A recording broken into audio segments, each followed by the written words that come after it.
Yeah, hello everybody. Finally got my D-50 up and running. I have to do a couple of extra repairs on it. A lot of you probably have this issue with the slider. This one's the volume. The little contacts in there tend to wear out. They get dust in there and it grinds them down. The other thing was one of the button switches. These are readily available. I got this from Roland, and this here I got from a local store. I didn't want to wait for Roland. They were pretty close. The only difference was the little tabs. The legs were not quite long enough, so I had to make some. Take the old tabs and solder them on there. And that was a bear. Best is to get the right one from Roland, which I'm going to do. Get a package of them, and then replace this.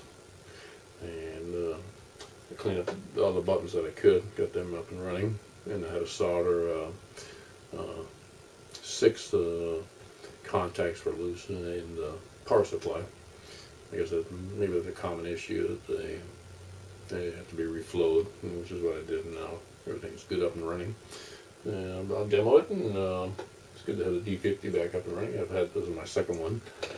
I do have a D5, which is similar, very close, but not quite as good as the D-50.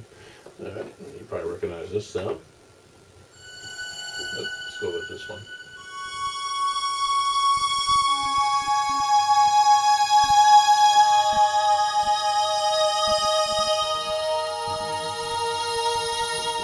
The D-50 was used for a lot of TV shows at that time period.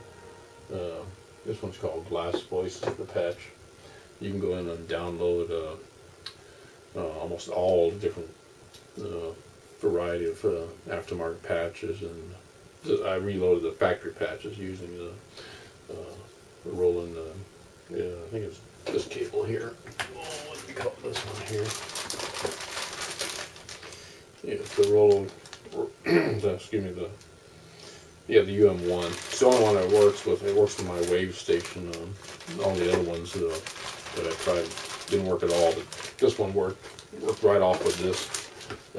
And with the wave station with no issues. I just set the buffer, I think, to 512, and let's see what's the other. I have to look again, but if you need to email me, and I'll look it up, see what parameters I used to get it. And when you do, you have to go. Oh, I can't remember, but it's in the book. You press 2 buttons, and then you hit enter, and it'll say waiting is what it does, and then you go into your MIDI aux and click send, and then it'll just start dumping it in there, and it works smoothly, no problems at all. All right, so let me demo this probably a pretty famous patch.